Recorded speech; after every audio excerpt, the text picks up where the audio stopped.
Good morning students, how are you. कैसे हैं सभी? आप सभी ठीक होंगे। ओके स्टूडेंट, अब हम अपने टॉपिक्स पर आते हैं। स्टूडेंट्स, हमने लास्ट वीडियो में हमने कुछ चैप्टर पढ़े थे, कुछ ऑर्गेनिक चैप्टर कंप्लीट कर दिया था। जो चैप्टर मैंने आपको पहले भी मई सेशन में आधा करा चुकी थी और हाफ जो आपका कुछ टॉपिक्स रह गए थे वो मैंने अभी आपके कंप्लीट कर चुकी। So now next chapter is chemical bonding and molecular structure. We discussed about what is chemical bonding and molecular structure. First of all, we take the point chemical bonding.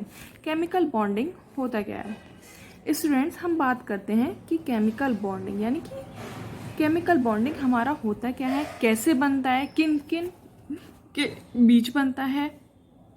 तो स्टूडेंट्स, मैं आपको बताना चाहूँगी, जैसे आप जानते हैं कि केमिकल बॉन्डिंग क्या, force of attraction between two atoms या आयंस। क्या है कि जैसे सपोज कि ये एग्जांपल, ये हमारा क्या है, एक पॉजिटिव चार्ज हो गया, एक हमारा क्या हो गया, नेगेटिव हो गया। अब जो हम सभी जनरली जानते हैं कि जिस पे हमारा पॉजिटिव आता है इट्स मीन वो कैटायन होता है, और जिस पे हमारा नेगेटिव आता है इट्स मीन कि वो हमारा क्या होता है, एनायन होता है। कैटायन आप सभी जानते हो कि जब जो हमारे मेटल्स या जो भी हमारे इलेक्ट्रॉन को डोनेट करेंगे वो क्या होंगे, हमारे कैटायन होंगे। जो हमारे इलेक्ट्रॉन को एक्सेप्ट करते हैं वो हमारे क्या होते हैं, एनायन होते हैं। इस तरीके से हमारा क्या है कि पॉजिटिव जिस पर आएगा वो हमारा होगा कैटायन, और जिस पे नेगेटिव चार्ज आ रहा है वो हमारा क्या होगा, एनायन। मैं जनरली आपको एग्जांपल के थ्रू बता दूं कि मोस्टली क्या होते हैं, मेटल्स हमारे क्या होते हैं, कैटायन होते हैं। जैसे आप, मैं सपोज करो, मैंने एक एग्जांपल ले लिया है सोडियम का। सोडियम क्या है, ये सोडियम एक हमारा एटम है। तो फिलहाल ये हमारा क्या है, एक एटम है। जब इसने अपना एक इलेक्ट्रॉन डोनेट कर दिया तो ये हमारा क्या हो जाएगा, Na पॉजिटिव, ये सोडियम आयन हो गया। और इसने कितना इलेक्ट्रॉन निकाल दिया, एक इलेक्ट्रॉन इसने क्या कर दिया, अपना डोनेट कर दिया। अब क्या होता है कि ये दूसरा है हमारा जो होता है एनन। तो Cl क्या होता है, Cl हमारा नॉन मेटल्स होता है। ये क्या करता है, इसके पास हमेशा इलेक्ट्रॉन की एक इलेक्ट्रॉन की कमी होती है, तो ये क्या करता है, एक इलेक्ट्रॉन हमारा एक्सेप्ट करता है। क्लोरीन हमारा क्या होता है कि डाई एटॉमिक होता है, तो इसको हम किस फॉर्म में लिखते हैं, half Cl2 plus 1 electron negative. इस तरीके से हमारा यह क्या होगा, Cl नेगेटिव, यानी कि Cl आयन हो गया है। कैटायन मैं आपको बता दूं कि जो एक पॉजिटिव और नेगेटिव के बीच में जो फोर्स ऑफ अट्रैक्शन होगा उसे हम क्या बोलते हैं, बॉन्ड बोलते हैं। यानी कि आपको जनरली मैं बता दूं, केमिकल बॉन्ड का मतलब ये है कि दो बॉन्डों के बीच में जो हमारा फोर्स ऑफ अट्रैक्शन होगा वो हमारा क्या होगा, केमिकल बॉन्ड होगा। एक आपका केमिकल बॉन्डिंग में, एक आपका केमिकल बॉन्डिंग में क्या होगा, एक पॉजिटिव होगा, एक नेगेटिव होगा। जो पॉजिटिव होगा उसे हम क्या बोलेंगे, कैटायन, और जो नेगेटिव होगा उसे हम क्या बोलते हैं, एनायन। तो एक इसकी सिंपल सी डेफिनेशन जो बनेगी, the force of attraction which holds ion together to form a bond which is called chemical bond. यानी कि जो फोर्स ऑफ अट्रैक्शन आयंस के बीच में जो होल्ड करता हो उसे हम क्या बोलेंगे, एक बॉन्ड को, उसे हम क्या बोलेंगे, केमिकल बॉन्ड बोलते हैं। एक दूसरी वे में भी हम डेफिनेशन ये लिख सकते हैं, the force of attraction which hold atom or ions together a molecule is called chemical bond. यानी कि वही है जो हमारा क्या, मॉलिक्यूल में आयंस हो या एटम्स हो, उनके फोर्स ऑफ अट्रैक्शन को क्या करे, होल्ड करे, उनके बीच जो बॉन्ड बन रहा है उसको हम क्या बोलेंगे, केमिकल बॉन्ड। सिमिलरली अब हमारा क्या होता है कि जो केमिकल बॉन्डिंग होता है वो हमारा आयंस के बीच में बनता, जैसे हमारा आयंस के बीच में बनता उसी तरीके से हमारा क्या, एटम्स के बीच में भी हमारा केमिकल बॉन्ड बनता है। देखिए, similarly let us consider two atom, कितने बीच का, टू एटम्स के बीच में भी हमारा क्या बनेगा, केमिकल बॉन्ड बनेगा। तो यहाँ तक आपको क्लियर समझ में आया। मैं आपको एक बार और रिपीट कर देती हूँ कि हमारा केमिकल बॉन्डिंग क्या होता है, the force of attraction which hold ion together form a bond which is called chemical bond. And second is definition, the force of attraction which holds atom or ions together in a molecule is called chemical bond. Now we discussed about octet rule. Octet rule क्या होता है, कि क्या होता है, आपने पढ़ा होगा क्या कहते हैं कि ऑक्टेट रूल। आप सभी जानते होंगे कि ऑक्टेट रूल होता क्या है, कि ऑक्टेट रूल में हमारे क्या, किसी भी क्या कहते हैं एटम को या अपने उस chemical bond, force of attraction जो एटम के होल्ड करता है, ठीक है। ऑक्टेट रूल में क्या होता है कि अपने आउटर मोस्ट शेल में अपने 8 इलेक्ट्रॉन क्या होते हैं, कंप्लीट करने होते हैं सभी में। और आपको पता है कि जब तो 8 इलेक्ट्रॉन कंप्लीट होंगे, 8 इलेक्ट्रॉन कंप्लीट होने के लिए क्या करते हैं, हम एक दूसरे से लेते भी हैं, शेयर भी करते हैं। तो ये हमारा क्या है, ऑक्टेट रूल। ऑक्टेट रूल को मैं बता दूं, in order to acquire stability atom can either lose and gain or share electron so that valence shell contain 8 electron. मैं बता दूं कि अपने एटम्स की स्टेबिलिटी को रखने के लिए जो भी एटम हो या आयंस हो, वो इलेक्ट्रॉन को क्या करते हैं, शेयरिंग करेंगे, गेन करेंगे और क्या करेंगे, उसको लूजिंग भी करेंगे। अब यहाँ पर बात करेंगे कि जैसे कोई भी है भाई, किसी के पास, मैं आपको जनरल एग्जांपल बता दूं, जैसे सोडियम हो गया, NaCl होगा, तो NaCl में क्या होता है कि सोडियम के पास 1 इलेक्ट्रॉन एक्स्ट्रा होता है, Cl के पास 1 इलेक्ट्रॉन कम होता है। तो क्या है कि Cl को अपने 1 इलेक्ट्रॉन कंप्लीट करने के लिए वो क्या करेगा, Na से अपना 1 इलेक्ट्रॉन क्या ले लेगा। तो इस तरीके से क्या है, उसका भी ऑक्टेट पूरा हो जाता है और उधर क्या होता है, हमारा Na का भी ऑक्टेट पूरा रहता है। अब मैं इसमें बता दूं, ऑक्टेट रूल में एक हमारा एक्सेप्शन है। एक्सेप्शन क्या है, वो ये है कि हाइड्रोजन कभी ऑक्टेट रूल को पूरा नहीं कर सकता। क्यों? क्योंकि उसके पास क्या है, एक ही इलेक्ट्रॉन होता है। बट ये क्या चाहता है, ये चाहता है कि ये भी तो चाहेगा कि मैं भी स्टेबल रहूं। तो ये अपने आप को स्टेबल करने के लिए ये भी चाहेगा कि मुझे भी कहीं ना कहीं से इलेक्ट्रॉन मिल जाए। तो आप मुझे जनरली एक बात बताइए कि हाइड्रोजन के पास सबसे ज़्यादा पास नोबल गैस कौन सी होती है, हीलियम होती है। नोबल गैस में क्या आता है कि नोबल जो गैसेस होती हैं उनके आउटर मोस्ट के सभी इलेक्ट्रॉन क्या होते हैं, कंप्लीट होते हैं। क्यों? क्योंकि उनमें 8 इलेक्ट्रॉन ऑलरेडी कंप्लीट होते हैं।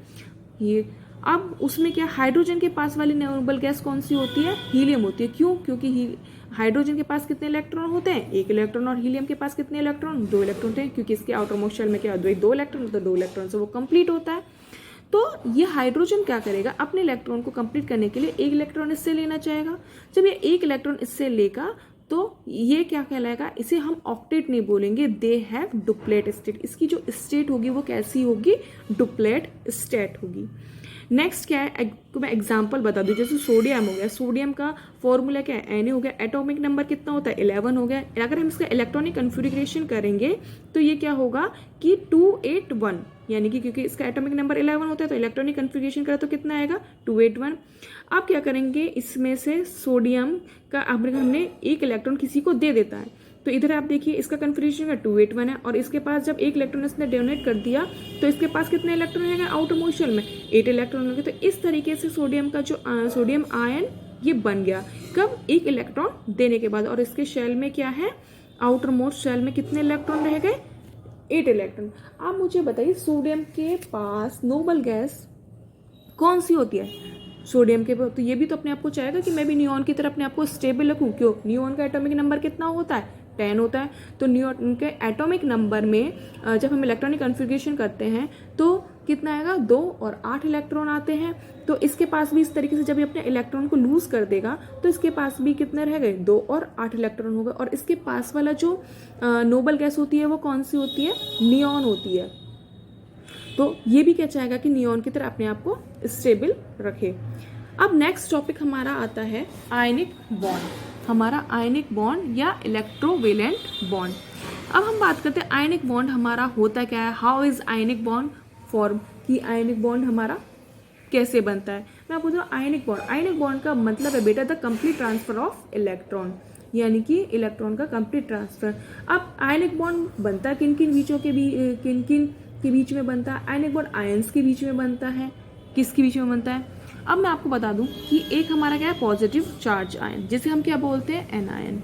एक होता है हमारा नेगेटिव चार्ज आयन, जिसे हम क्या बोलते हैं, एन आयन। तो जो क्या कहते हैं, जो पॉजिटिव और नेगेटिव के चार्ज के बीच में फोर्स ऑफ अट्रैक्शन होता है, जिसे हम क्या बोलते हैं, आयनिक बॉन्ड बोलते हैं। सपोज कीजिए बेटा मैं कोई एग्जांपल ले लेती हूँ, जैसे ये ए है, इसके पास क्या है, पॉजिटिव चार्ज, ये है बी, ये है नेगेटिव चार्ज। इन दोनों के बीच क्या कहते हैं, फोर्स ऑफ अट्रैक्शन का होगा, तो ये क्या बना देंगे, ए भी बना देंगे। तो इन दोनों के बीच जो फॉर्मेशन हुई है, जो फोर्स ऑफ अट्रैक्शन हुआ है, इसे हम क्या बोलेंगे, आयनिक बॉन्ड। ये हमारा क्या बना है, एक आयनिक बॉन्ड बन के तैयार हुआ है।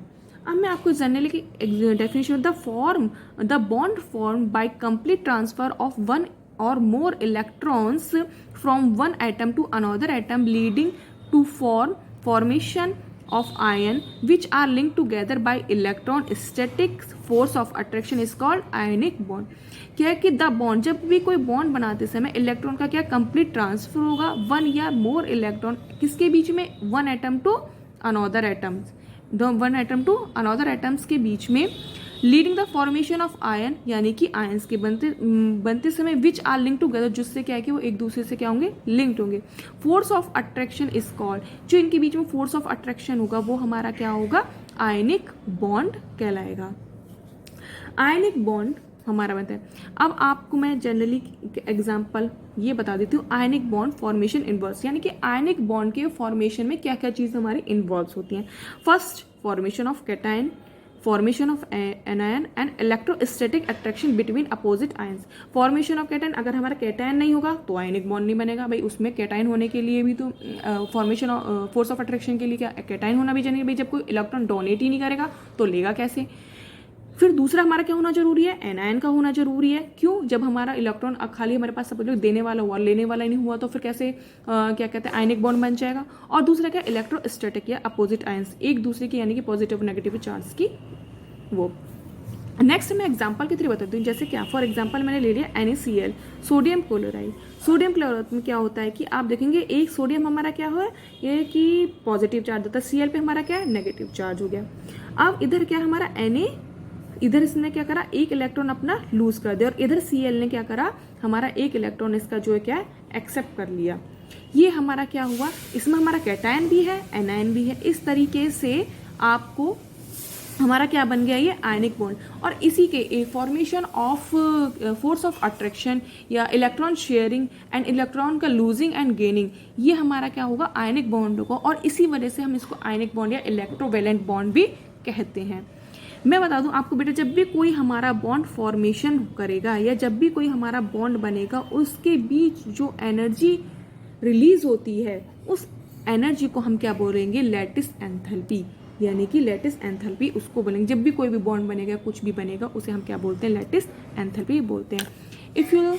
अगर आपको मेरी वीडियो पसंद आई हो तो प्लीज़ लाइक सब्सक्राइब करें. Thank you. बाकी नेक्स्ट टॉपिक.